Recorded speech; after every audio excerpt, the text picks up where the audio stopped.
Well, ladies and gentlemen, it's official. E3 has been canceled for 2023. And I was going to try to work this into Newswave for tomorrow morning, 8 a.m. Eastern time, but I already had kind of the show laid out, and I figured this is a pretty important announcement that I just kind of wanted to get out there and kind of my thoughts on it.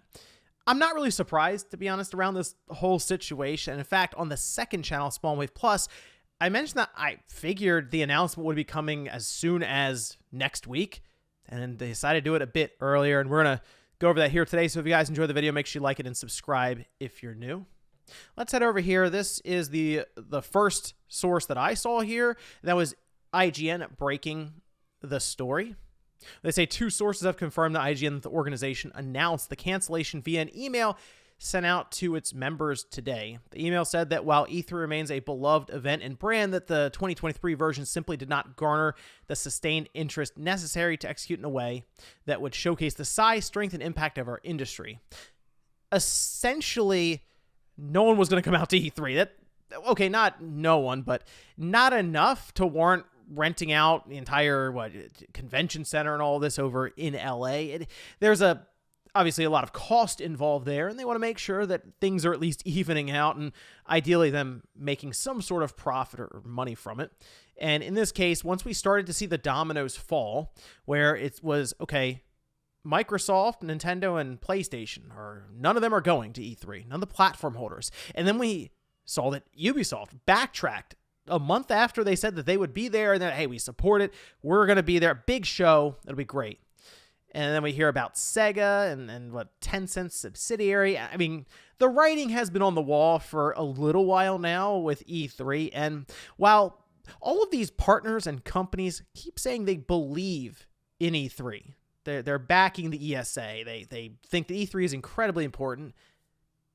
You don't really see them show it in their actions. So this, again, not really surprising. They say that this is a statement that was issued after IGN broke the story here from Kyle, Global VP of Gaming at ReedPop, because remember, the ESA hired ReedPop to try to basically revive E3. Okay, how do we modernize this and reach out to the newer audience who is very plugged in online? But this from ReedPop says, this was a difficult decision because of all the effort we and our partners put toward making this event happen, but we had to do what's right for the industry and what's right for E3. We appreciate and understand that interested companies wouldn't have playable demos ready, and that resourcing challenges made being at E3 this summer an obstacle they couldn't overcome. For those who did commit to E3 2023, we're sorry we can't put on the showcase you deserve and that you've come to expect from ReedPop's event experiences. ReedPop did just have PAX East, and from what I can tell, that went off pretty well. There weren't any real issues or anything that were like widespread, nothing like that. So the fact that ReedPop walked into this experience and they're like, we're going to revive E3 and it's just now canceled, I think that says a lot about the state of E3 and just kind of how it's viewed as being unnecessary for a lot of these larger companies. Now, we did also have this statement that was posted up on Twitter from E3, and it's a very, very straightforward statement. Not a lot to really expand on here from their side, saying ReedPop and the ESA have announced that both digital and physical events for E3 2023 are canceled. That's right. There's not even going to be a digital event, which, once again, what's the point of a digital event when these companies can stream everything themselves? Konami did a Silent Hill stream and the internet went nuts. Everyone showed up like, this is amazing. Silent Hill is back. And they didn't need an E3 in order to get that done, to grab everyone's attention.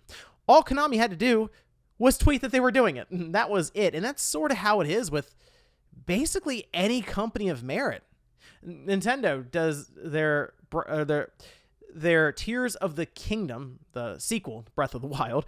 They did their Tears of the Kingdom gameplay showcase. They tweeted about it the day before, and it gets millions and millions and millions of views and impressions online.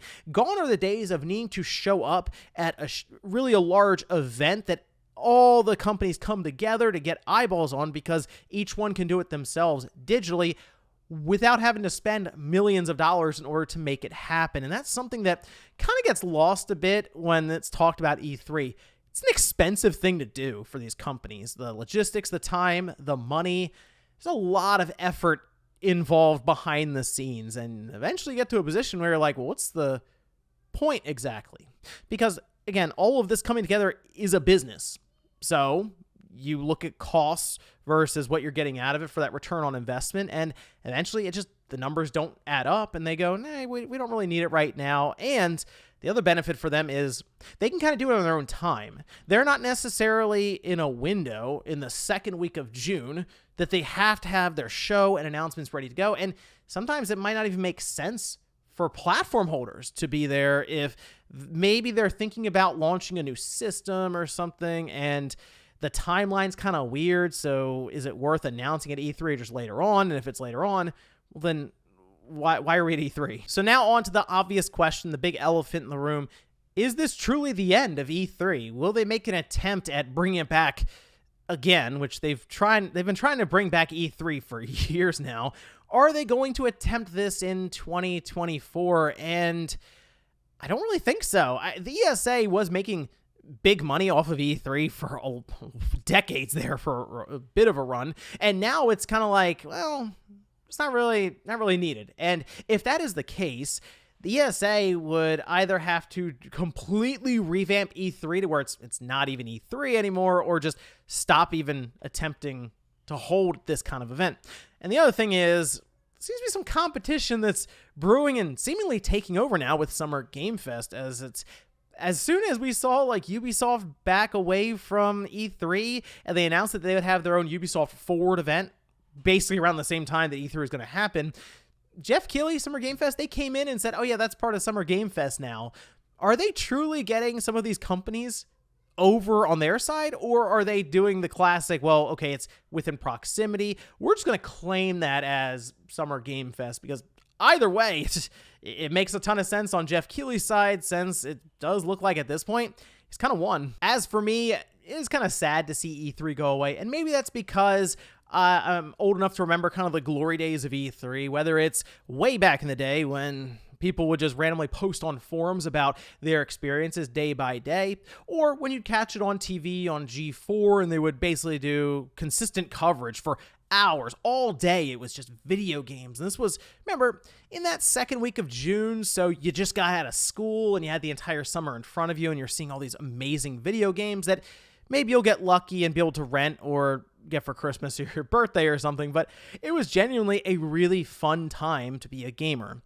So seeing it go away and fade into the distance, yeah, it is a shame. But really, looking at the history of E3 and where they started to where they finished, they started as an industry event first and foremost for these different developers, publishers, manufacturers to essentially get together and discuss things and network. And it consistently, like especially over the last 10 years, tried to wade into the idea of it being an attraction for gamers when that's not what it was ever meant to be. And unfortunately, it's just something that the ESA can never figure out in modern times where, yes, these companies can just click a button and start streaming. So we'll see if Jeff Keighley can pick up the mantle of E3 and run with it as Summer Games Fest. I am curious what his plans are going forward, as seems like it's just wide open now. But let me know what you guys think about all of this down below. E3 canceled for 2023. Do you think it has any shot of ever coming back, or is this legitimately the end of E3 as we know it?